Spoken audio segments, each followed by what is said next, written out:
what they are doing to this boat. It's unbelievable. It's twisted metal. We've never seen anything like it. Not in this episode. The next episode, he just walks by a thing and just starts turning it for no reason. Who? Oh, Adam. Adam. Yeah. And I was understanding the physics of that, not to get ahead of ourselves. Yeah. Dropping an anchor, which drops from the front of the boat while the boat is cruising along, could cause the boat to have a dead stop and flip around in a 180 type of, like, it could literally kill everybody on the boat.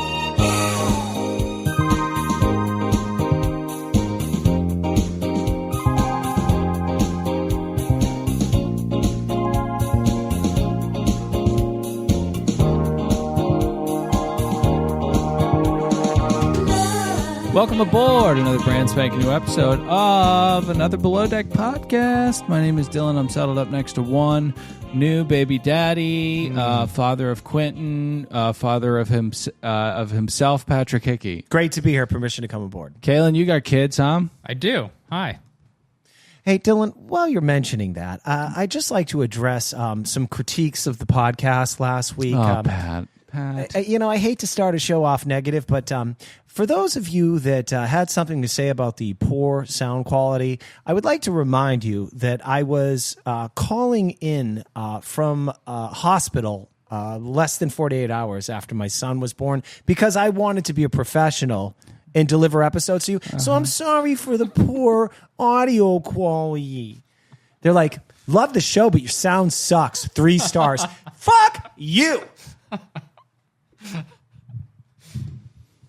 Well, I told you. We got in that big fight last week where you were like, Dylan, I'm calling in from a hospital. I'm like, it's not good enough. It's going to sound like shit. And we got into that big fight.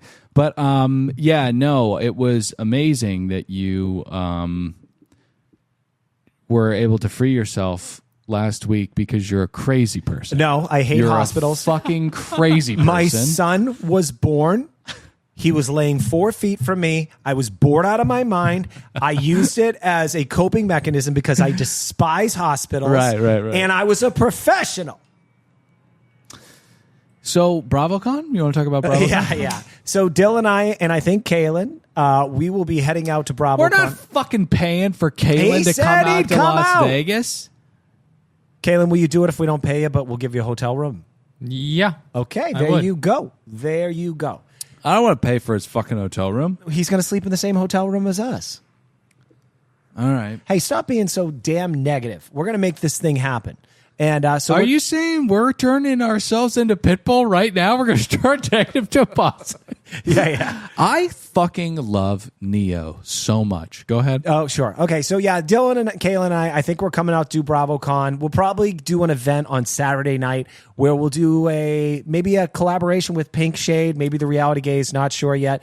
But it will be... We'll have some Sea Rats there. Yes, I think Fraser said he'll pop in. We'll get, a couple Why other do you have Sea to Rats. say names with Sea Rats? You know how fucking foolish that is. That is true. I should have learned my lesson. It is 50 literally... times by now. How many fucking times have we had Sea Rats stab us in the back with their gnarly little fucking When nails? a Sea Rat says they're going to come to something, it is literally a coin toss. It is literally a coin toss. I would say it's less than that. It's like a scratcher. I'll say this, though. Fraser is a different kind of person. He is a professional. He's prompt. Nah, he lulls you into that because he's so handsome and he smells good and he's got Cartier on. But he's a fucking Sea Rat. Well, I don't know. I think he's more than that. Anyway, all right, we're going to do that. So, guys, start talking on that Facebook group about who's going, whatnot, and we'll find a place and we'll let you know more information as it comes in. There you go.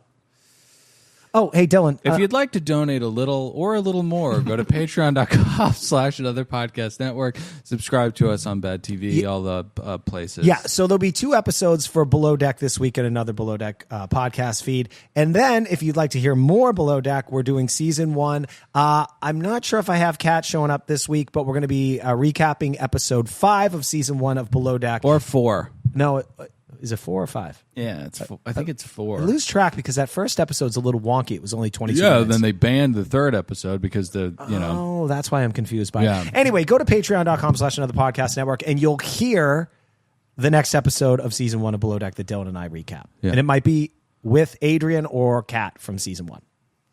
There you go. I don't want to talk to Adrian. It'll be too nasty.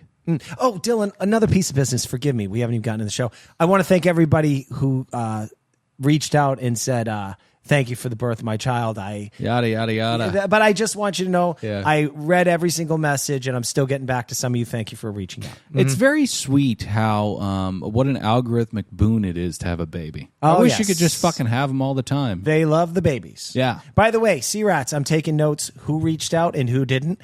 Captain Glenn, thank you. Captain Kate, Queen of the Sea, the rest of you. I noticed Sandy didn't bless the child. So You call Sandy, her Captain Kate? Oh, Queen of the Sea, Kate. Okay. But Sandy, I'm not a fan of yours already, okay? Captain Duly Lee noted. reached out with a voice memo. I don't like you. We don't need another one of you. All right. But at least he reached out. True.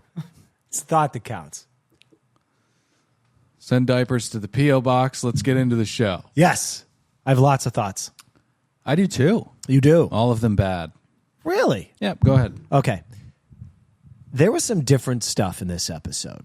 Stuff that we've never seen on episodes of Below Deck. Dylan, come on now. I see you with that little scrunchy face of cynicism there. Dylan, have we ever seen a sandbar picnic where literally an island disappears? It only appears for 4 hours, and they were able to pull that off. That was some fun there. Yeah, that was kind of like Harry Potter in the ocean kind of stuff. That was it was captivating. A holiday-themed party with... Every holiday on the boat. Every holiday. Yeah. Yeah. Way better than those 70s or 80s parties. The only ding on the episode was very polite guest, but also very boring. Decent episode, middle of the road, 50 knots.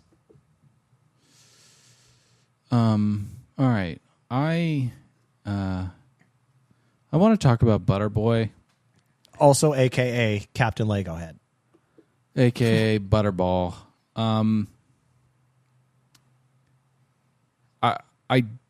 I don't know why this guy is allowed on reality television any longer. It makes me sad that he came back aboard this vessel. Casting Culver for a second season is a very Bachelor kind of producerial mistake in that, like, someone earnestly thinks that he has a lot to offer with the whole chief entertainment thing. Now, he's starting a little bit of drama, but the anger I feel when Culver speaks or doesn't speak, because he often doesn't speak, he just stands around, outweighs the drama that he causes a little bit. I cannot stand Butterball. I am going to get into him later Oh, my God. because he's packaged as a golden retriever, old, hey, I'm just a fun guy. I love mom's cooking. Get out of here. Let us make no mistake about it, Culver. You are a douchebag. You are a douchebag. I feel bad with him listening and all, but He we probably have doesn't to- listen. we have He's to too be busy true to working out ourselves. those abs Yeah. and working on those dance moves. The man can do a backflip. And the man's got abs. Oh, yes, he does. For days. But also, Jamae, Private School Girl, whew, I'm close to saying get her out of Gen Pop. I think that she is, there's something scary with her because Well, she was designed in a reality TV villain lab. she is kind of Terminator-like in this robotic and very horrifying targeting of Culver, who is a soft target. He is a golden doodle puppy who is she'll- also chauvinist. But then the just complete disregard of Serena's feelings. It was almost lizard person-like, like Larry Summers. But it's Jamae, Private School Girl. So those two are just, they're a tornado of drama right now. But She I don't know. will chew him up and shit him out. Yeah. Get ready there, Captain Kaylin, Legohead. how many pots do you give the episode? Not too bad. Okay. 33 pots. Okay. Those were great pots. Yeah. All right, should we start the show? All right, JWoww and Serena. This is still minutes after the kiss. Did you say JWoww? JWoww? Oh, say JWoww, because JWoww is a very, very famous character from the Jersey Shore. Oh, JWoww. Yeah. All right. Love you, JWoww. Yeah, still around making money off that new Fuck yeah, Jersey dude. Shore shit. All right. She's a cool mom. JWoww says the obvious. If Captain Legohead and Serena had a connection and he made out with the new girl, then he's a dick. Yeah. Now, I'm going to say something very, very controversial here. Oh, God. I support the kiss, and here's why. Unless you guys tell me something wrong. Have Zarina and Captain Lego Head made out? No, but that's the problem. Culver does this long game bait thing that he does. You know, it's like if the bait was a really long eel, and you'd have to just keep taking bites and bites and bites and bites before you got to the hook. That's what he does to women. There's like this slow rolling out thing, and it comes from him just wanting to keep irons in the fire. He does not like Serena. He didn't like Bertini, but he has that. I forgot about Bertini. He does the same thing, and he has a conversation with Harry in this episode or the next episode. It certainly wasn't when they were standing next to each other in the urinals, and that looked like an optical illusion. But he's like, oh, it's the best when you got a chick on board. They make your bed. It's just like, you know what you're doing. Yeah. It's not this Captain Lego Head thing. This is insidious. Fair enough, but I got to be consistent here. They have not, what do you call it, consummated with a kiss or anything. He's single, ready to mingle. He's still a douchebag. Yeah, they're C-Rats. All right, so of course. Yeah. So Harry is so fucking stoked for this guy. He can't contain himself. Yeah. Hey, easy, Harry. Okay? Yeah. There was a little kissing. Harry kissed a really cute girl. He didn't eat Emily Ratajkowski's asshole. Okay? Slow it down. Why do you have to slow it down? That? But he's Are you talking about author Emily Ratajkowski? Is that who you're talking about? Don't forget now? she has a podcast too that no one listens to. Author and podcaster Emily Ratajkowski. Emily Emrata. Hey, Emrata, if you're a listener, by the way, Patty would love to be on your show. Okay? Yeah. It's gross when you reduce her. What do you mean? People are just like, oh, she's in that Robin Thicke video. So let's move on, please. Let's move on. Oh, okay. Hey, I got to tell you, my notes are horrible. All right, let me take us on Just a journey for this awful episode. Notes. Okay, so meanwhile, Harry is denied a kiss because Margot has better things to do. She says, I'd like to dance. And then she said, and he didn't buy that. And she's like, well, I'd like to read a dictionary. Anything other than having physical contact with you, Harry. All right, I'm going to... Oh, hey, Harry. Harry, I'm going to give you some advice if you're a listener. Okay, you're a goofy-looking motherfucker, but that's okay. No. Hold on. Kid. In 3 years... he's classically handsome in like sure a freakishly big kind of way. Harry, in 3 years, you're going to feel a little tingly thing all over your body. It's pubic hair growing. Okay? Patrick. He's got the body of a 12-year-old. Who's Come a on, Hey, man, in yeah. 10 years, you'll get some facial hair. And here's the good news for you. In another 15, you're going to have the time of your life, man. Okay? You're going to grow into your own He'll right be now. 55 years old. Fine. Come on, man. All right. No, things are not going well between those two, though. Yeah. You know, here's a note. It's sad that these sea rats I are love when always... you get excited to get to a note. Oh, no. Yeah. Well, they're always so intoxicated because they can't see the clear signs of rejection that are before them. They're too intoxicated. Are these Because it's signs- glowingly apparent to any sober person that Margot is disgusted by you, Harry. Yeah, Harry, like, I don't know. That's a complicated one because he should know, but also Margot does. It is very opaque messaging from Margot. Yeah, well, for one that's schooled in the art of flirting, I would know. Oh, Right. But in the second not into it. episode, I think, after we've had 2 hours, thank you, Peacock, thank you, Bravo, of them kind of awkwardly being Harry and Margot together. Right. And when we get to the end, she says, can we... Be cuddle buddies. No, she says, can we just keep doing what we're doing? Right. Which is adding no clarification to the situation whatsoever. Fair enough, mixed messaging. It's masochistic, I would say. All right, fair enough. She's pulling a Culver. Mm-hmm. She really is.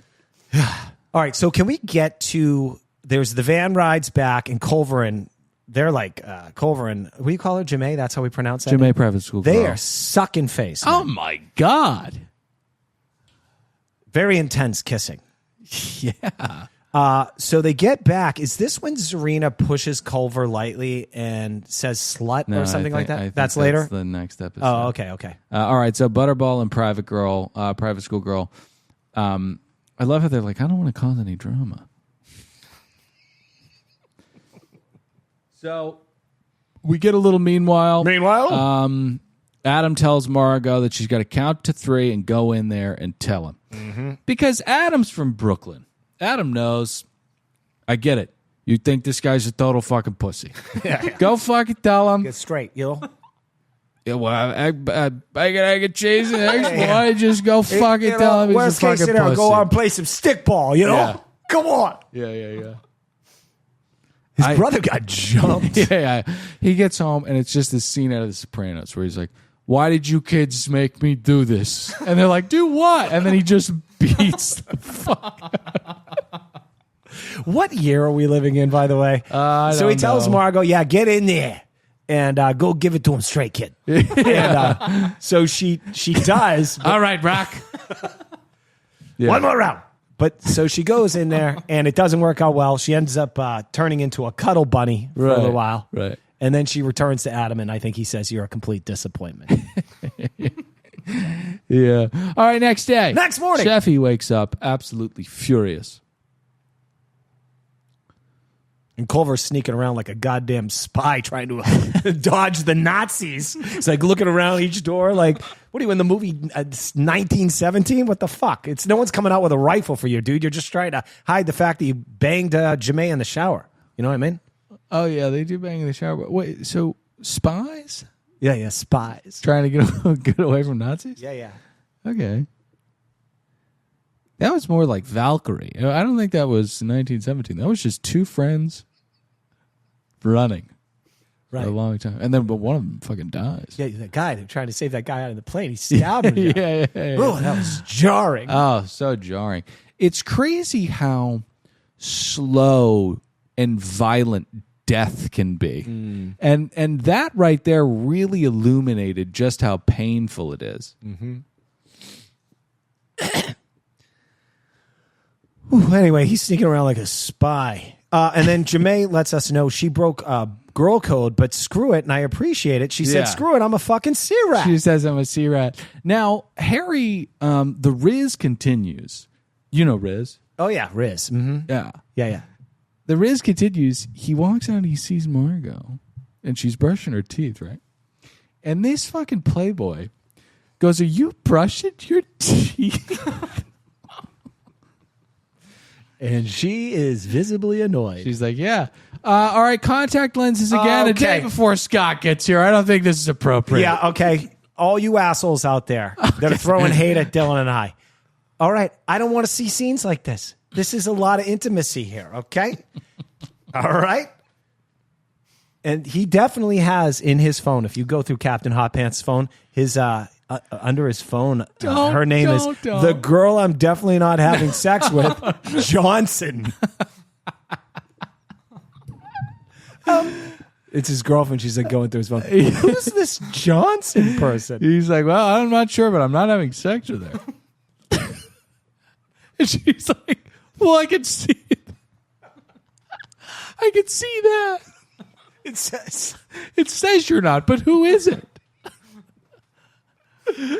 All right. They think they're funnier than they actually are.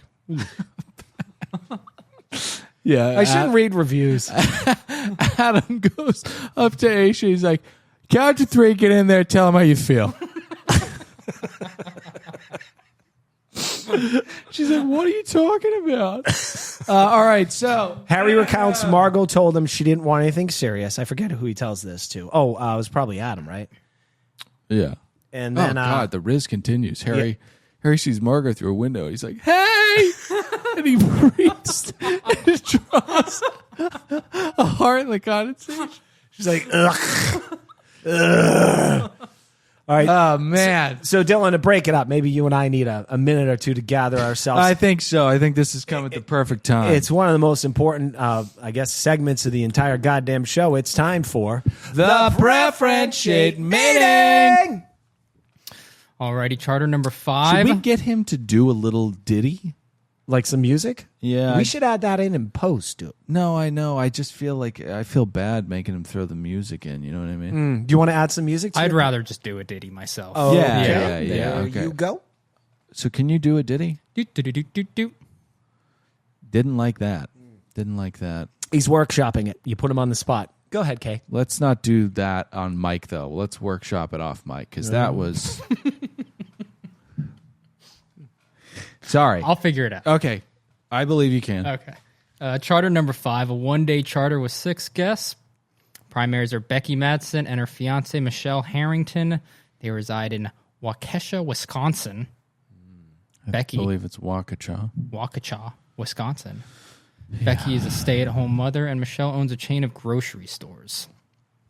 They will be joined by their daughters, Megan and Claire, and their sons, Andy and Elliot. Claire's a drinker. Patrick, let him do the goddamn thing.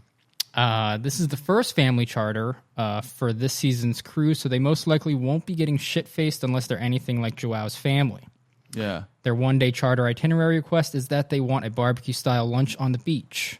For dinner, they would like a holiday-themed dinner party. Chef is to put her own holiday spin on the dishes, and that can be any of the holidays she chooses. No dietary restrictions. And that concludes the preference sheet meeting. All right. Can I tell you, that was so fantastic. It had jokes. It had accurate information, and I hope that you got this. He's over here, and I want to get your take on this, your temperature. He's over here just completely kicked up. He's DMing people. He's not listening at all. You know, I wasn't DMing anybody. I can see it though. You have it open. You were DMing people. Don't look at my phone. I got what he said. Sorry. He reacted at one point. So okay. That, yeah. Well, I'd give it 90 pots. Thank you. A little embarrassed by you right now. I apologize for my lack of professionalism. Yeah. Let's get into the show. Deck team meeting.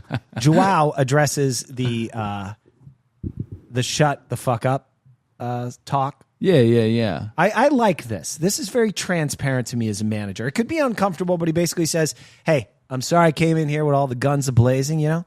But you guys want to talk shit about me, why don't we just lay it on the table right now? Yeah. Little intense. Mm-hmm. Little intense. I thought his delivery was I thought it was okay. Any of you guys got anything to say? Oh, look at this. Look at this. Our lips are sealed, huh? Well, anyway, I think they all do pipe up a little bit. Well, I kind of thought the other day when you spoke to me, it could have been a little nicer. Okay, duly noted. Duly noted. Anyway, everybody kisses and makes up, and hopefully that's not the end of the drama on the deck team. No, it won't. They're going to destroy the boat. I Before the season's over, the boat will not be a serviceable vessel. What they are doing to this boat. It's unbelievable. It's twisted metal. We've never seen anything like it. Not in this episode. The next episode, he just walks by a thing and just starts turning it for no reason. Who? Oh, Adam. Adam. Yeah. And I was understanding the physics of that, not to get ahead of ourselves. Yeah. Dropping an anchor, which drops from the front of the boat while the boat is cruising along, could cause the boat to have a dead stop and flip around in a 180 type of, like, it could literally kill everybody on the boat. I was going to say, if that anchor goes all the way out and lands on the middle of the floor of the ocean, it'll pull the boat in half like a fucking, you like make it a PB&J, but just on one piece and suck it into the fucking ocean. This guy's a liability. You can't have that stuff on the boat. Yeah. Well, we'll see if he ends up sticking around. Anyway, shit's made out of fucking hammered tin foil in this vessel. It's a fucking fishing boat. You know, my grandmother used to ball up used aluminum tin foil and microwave it? Nah, she says they make planes out of this. Now that I think about it, she's probably lying to me. All right, can I get to Jamae? Jamae does a pretty bold move here. You can't, because what was she doing with the balls? She said that she'd give it to some department that was they build planes out of it. Okay. Guys, get in the comments section. Let me know if that's true or not. You don't think she was just chewing on them, do you? Well, she could have been. My grandmother's the same person that when I was watching the film Jaws and it went to a commercial, she said they go to commercial because they need to reset the electronic shark. Well, that's a sweet thing to say. But storing up aluminum balls so you can chew on them when your family's not around, that's weird. Okay, let's move on. Jamae. Jemay. Best part of the episode, most uncomfortable part of the episode, in my opinion. What's that? Jemay walks behind Zarina. Oh my God, yeah. Grabs her by the waist. Yeah. Says, I'm sorry if I hurt your feelings. I love if. I love the inclusion of the word if. And Zarina recoils. Yeah. And asks for some space. And then I believe Zarina breaks down the entire film, 16 Candles. She says, there's a jock, there's a weird girl, there's the pretty cheerleader, there's Joan Cusack in that weird neck brace thing. The only character she didn't mention in this recounting was Long Duck Dong. Dong? Yeah. What did you do with my automobile, Dong? Yeah. Did you ever see 16 Candles? It's a cultural blind spot for me. I'm laughing along, but I am not sure what you're talking about. Well, there's a character, these old people, they did a foreign exchange student, let them live with them.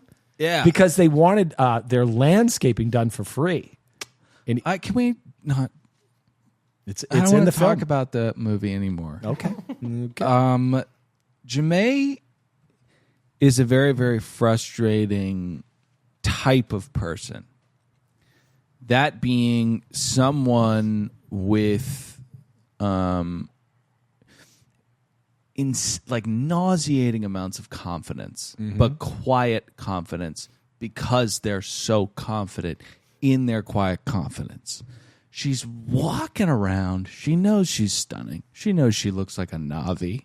You know. She's making out with people's guys. She's going in the next morning giving hugs, just thinking that she's going to run roughshod all over this boat. And she kind of will. And she is. Yeah. And she is talent in the reality TV world where I can see her doing a season on Summer House or Winter House. Bravo, this is not the last we see. Oh, my God. Could you imagine what would happen to Corey if private school girl Jemay walked in? His happy trail would flip upside down the right way. Fucking hate that guy. It wouldn't be 3 minutes those two kids would be spitting in each other's mouths. Yeah. That'd be their fucking hug. These kids these days.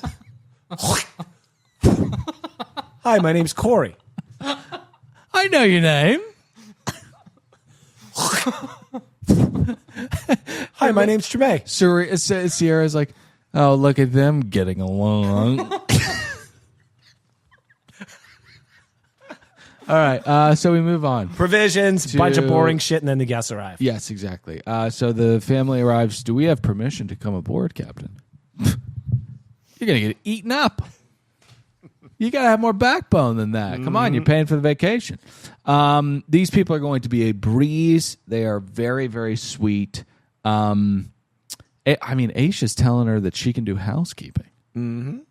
Again, the sea rats really, if there's any break in the hierarchical chain, they will, crawl above you mighty quickly. They already say horrible things about you in the galley. Pat, I'm losing my mind. Oh, Please, yeah. Okay. So Margot bonds over being from Wisconsin. Who gives a shit? We learn the where the kids are and their educational trajectory. The mom really burns one of the kids. What did she say? She's like, this one's, I almost said it.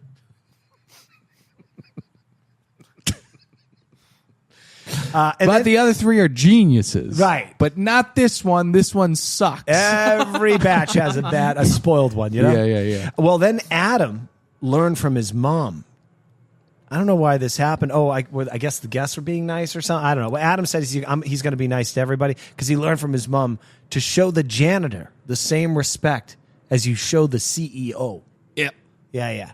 That's nice, but that's how we should all behave, I guess. But we don't always, we once worked for someone who. Oh, don't do this. They're never going to know who I worked for. Okay, there was an A-lister that everyone else is a loser in his eyes except for A-listers. Yeah. There was a guy I worked for. Everyone's a loser.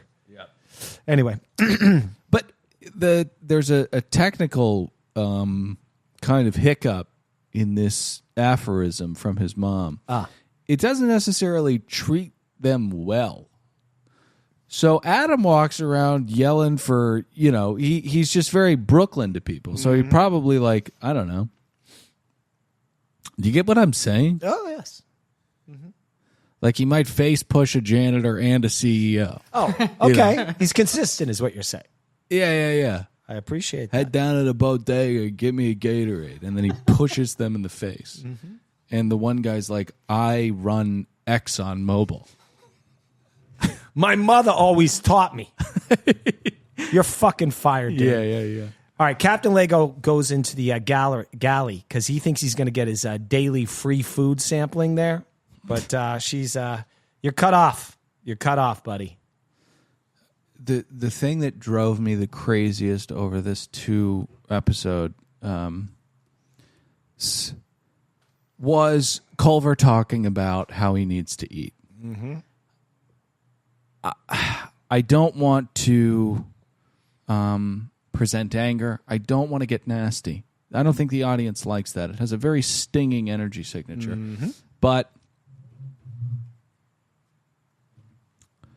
I can't take it anymore. He can't say anything else about Sheffy and how I need some corn. None of it. You just have to stop being yourself, which is impossible, which is why I'm pessimistic about it. Well, Dylan, I've been pretty transparent about it. Hey, Culver, you're a douchebag. That's okay. You can grow on me. Case in point, minutes later, he prepares for his daily shift. He decides to customize his work uniform. Bedazzle it. Yeah. You know, I have a memory, very briefly. I went to a wedding when I was 10, and I went through the whole wedding with your little white dress shirt with your tie on, and then everybody starts dancing because it's the reception. I go in the bathroom like I'm in some 80s movie, you know, and I pull the shirt out, I take the tie off. Do a little rail of Coke. I don't get 4 steps out of that goddamn bathroom. Some old gray-haired bastard said, "Tuck your goddamn pants in, young man." Oh, God. It scared the shit out of me. Yeah. From that day on, I always had respect for a uniform. Yeah.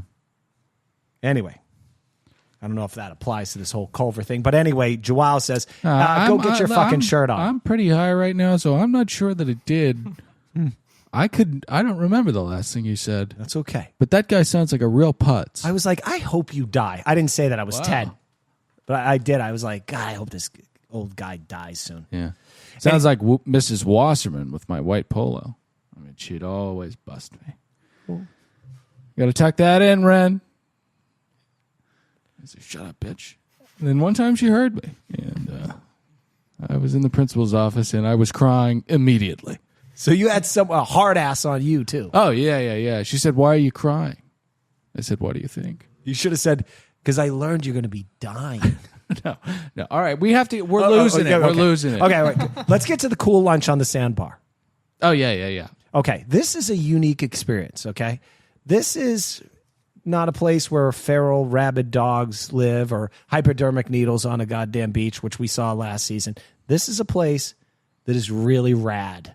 The only element that could be added to this that would make it way fucking cooler. Waterfall. Sharks. You're talking about the Mission Impossible of it all. I'm just saying you're on this island, and then one of these guys should have just said, "Hey, I don't know if you saw that. That's a bull shark right there, Matt." Yeah. And then you're eating your turkey sandwich. You're like, "Holy shit! I better hurry up." You know what?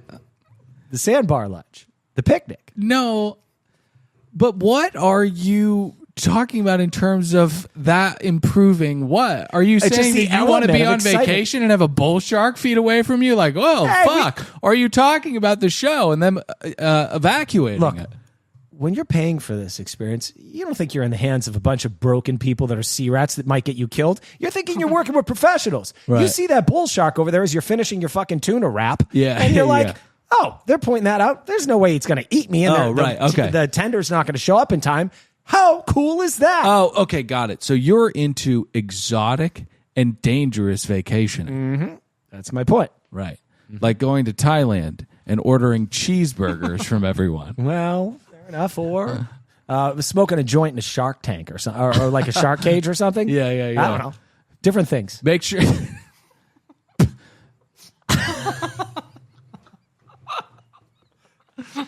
Pat's like, make sure there's glass around it so I could smoke a joint in there. You got any pot? Okay, so we have to talk about the show. We're losing it. Oh, sorry. Okay, all right. So a smart move, I guess, as far as employees go, because Margot gets swapped out for Jemay, because initially they had Zarina and Culver and Jemay all working on that very, very, very small island, only lives for 4 hours a day. No. I don't know how that happened, why Kermit would let that happen. But anyway, the problem is solved, and she sends Margot out there. Really quickly before like all that, or in the middle of it all transpiring, Culver has this moment that's just so like weaselly and cowardly when he walks into the galley and he's like, needs a little salt. Like he has this weird like foot on the first step of the pool kind of thing that he's doing with Serena, and it's what it is I don't think he can factor in that he's actually hurt her feelings at all, and he's still thinking it's kind of a game. It's fun. I think he knows that he hurt her feelings. He's clearly a very, very dumb human being. I mean, he doesn't. Listen, I haven't seen 16 Candles. You know, people have blind spots, but to not know, if someone says Cupid and you are just in a world of mystery, that's scary. Because that's an inability to have things file into the subconscious mind. He's heard that word 50,000 times, but it's never gotten in there. So when it's said, he says, what? Oh, you're getting ahead of yourself. Yes, I am. All right, so lunch is served on this beach. Now, Dylan, I forgot what they served. I guess you're in charge of that. But I hate to be judgy, because everything looks great here. It's lobster, mac and cheese, steak, and corn. All right. And also a ketchup bottle on the table. Yeah. All right. Sea rats always fuck it up on some level. Like, nothing can ever be perfect. Right. We're on a beach that lives for 4 hours a day. We have what you just said, with mac and cheese and some lobster or whatever. That sounds mac, lovely. cheese, lobster, steak, corn. Squirt a little bit of that ketchup in a ramekin.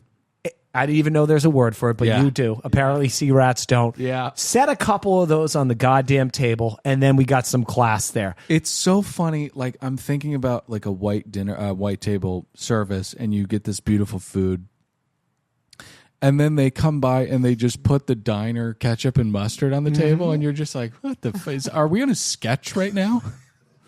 So bizarre. Or are we at Denny's? Yeah. All right, so there's a panic that ensues over the tender getting breached or beached. It does not get beached, as is customary. Now, I'm sure some of our yachty experts will let Patty have it here. They make a big deal out of this. First off, all the guests are safely back on the boat. Now we're just talking about picnic tables and shit, and they're having trouble pushing this off. And Joao talks about waves coming in and a tide and what have you. Or worst case scenario, let the water rise, hop in the boat, and start the engine. They could have all gotten in the boat and just hung out, maybe even smoked a joint, and then waited for the tide to rise, and they could have driven off. The thing about the Mission Impossible kind of stuff in Below Deck is that, it just so rarely ever pays off. I think of Ashton. He's got 2 legs still. He's got 2 legs. He's eating 14 eggs a day. He's on Instagram calling people fat, telling them that he could help them not be so fat. And that's kind of the peak of it. You know what I mean? Yeah. All right, so we move on to dinner. Halloween dinner, Christmas dinner. I don't know. Lots of dinners. We're not there yet. I apologize. Serena and JWoww, chat about how Culver's a dick, and then they lay the groundwork for them fucking each other. Now, Aisha and myself spotted, and everybody who watched the show spotted this out last week.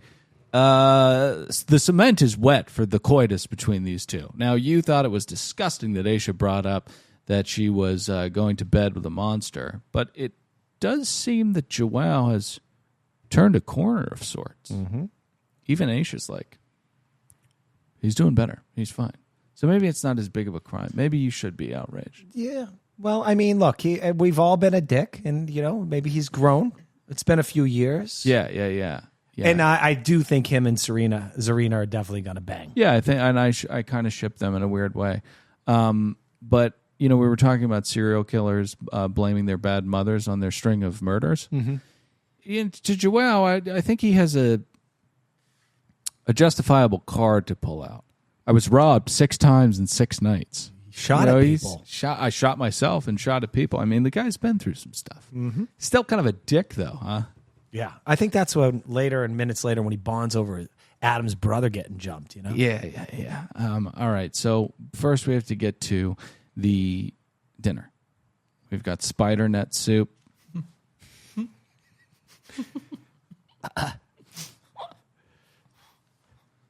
Yeah. Well, you know, I blame the guest for this one. You know? Yeah. Can I? Please? We've got a pumpkin throwing up guacamole. And we've got stuffed rolled turkey.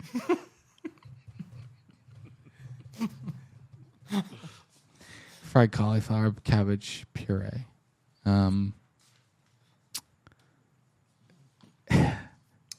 Yeah. 85 pots. 85 pots. Yeah. So there's a lot in between the courses. Yeah, Culver being dressed as Cupid, which he doesn't know what that is. Zarina notes Culver is a beautiful whore. Yeah, physically beautiful whore. Adam reflects on missing family. And then after the meal, the family goes down at 9:15. Thank you. You know, it's... Burbank is really going downhill. Look, they got all these flights coming in, and when you go there, if you miss one, you're fucked. You know, I think it's an overrated airport. And it's so loud, these planes. We're working to see if we can get them to divert their planes, because it's every 10 goddamn minutes starting at like 7. Yeah, I Pissing feel me like off. Albert Brooks and This Is 40. So, guys, what happens next is that Angry Adam gets a call from his mom. He didn't answer that text. If I get a text from my mom saying, hey, something happened to your brother, call me. He doesn't. This is hours later when the mother finally called him and said, hey, your brother got jumped by 4 kids. Yeah. Thank God he's all right. You got to ask the question, though, right, Kaylin? Right. We were talking before the episode. Kaylin really loves Below Deck. He's probably way more passionate about it than we are. And Kaylin was like, you know what happened to Adam's brother? And I was like, yeah. And he goes, you got to ask. And I said, what? And he said, what'd he do? And I said, what are you talking about? And Kaylin said, well, you don't just get jumped. I mean, what'd the kid do? You know, it's a good point. I said, Kaylin, that is a gross question. I mean, we're talking about a child getting hurt. Yeah. Yeah. But he probably did something to piss those kids off, you know? I'm not saying he deserved to be jumped by 4 people, but... Yeah, you know, Kaylin, though. Mean streets of Studio City. Yes. Oof. You should have seen him trying to make his way from his mansion to... Coffee Bean? To Hunga. Yeah, to Hunga Village. Yeah. Where you eat at Aroma Cafe. Oof. Yeah. You don't want to throw up the wrong sign in that neighborhood. They might get your apple and brie panini wrong. They're like, you know what? Fuck him. Don't put the honey on. All right. Is this the end of the episode? Yeah, no, it's so not. next Sorry, morning- we're a little loopy. So anyway, we're a little loopy. they go- I keep projecting that on us. I'm high. I'm loopy. Yeah, I'm sorry. All right, Margot is really getting the ick for Harry. Breakfast is served. Yeah. And that's when Culver doesn't know how to lay out the tender rope properly. And then the boat parks, and Adam doesn't throw that. They call them fenders. Those are those blow up things that are just that very little safeguard between the metal of a boat and the dock. Yeah. And does the boat get another goddamn ding here? Yes, I believe it does. Yeah, a $1,000 ding. I'm concerned for Adam because in the next episode he also fucks up at the tail end. I think the editing is making a case that this young man is going to be handed his walking papers sooner than later, but we'll see. Oh, perhaps the bonding of Joao and Adam over a tough childhood Hard scrabble will make the termination that much harder on our anti-hero Joao. He loves him. He wants to groom him into a new Joao. but he can't be trusted. He'll kill everybody if he's on another boat like this. Jump in the iTunes ratings and reviews. Pat, take it away. All right, guys. Thanks for listening. Caitlin, say goodbye. Bye-bye. No. Oh, yeah. No. I want to get out of here, man. I know. Patreon, All right. YouTube. Patreon.com/Another Podcast Network. We're covering first season OG. You can hear all the coverage there, plus a free show of Another Podcast Show. That's where Dylan and I this week I'm going to talk a lot of shit about the hospital where my baby boy was born. I can't wait to talk shit about hospitals. I just got a $14,000 bill for a fertility test. Jesus fucking Christ. Yeah, I know. Anyway, you can get all So that yeah, on our we'll talk Patreon. about healthcare Okay. there. Oh, and go in the review section of this podcast on Apple Podcasts and give us 5 stars and say how great we are. Kaylin? Goodbye. No, do you no. have anything to plug? Oh, no, just, be good to each other. Be good to each other? Yeah, man. He's plugging peace and love, man. You never asked him that. You put him on the spot there. Sorry. Yeah, don't worry about me. Hey, All can we right. get out of here? Yeah, be good to each other, everybody. All right. Yeah. Stay frosty. Stay frosty. Love you all. I'm Dylan saying goodbye. Pat, say goodbye. Later, dude! Kaylin. See you.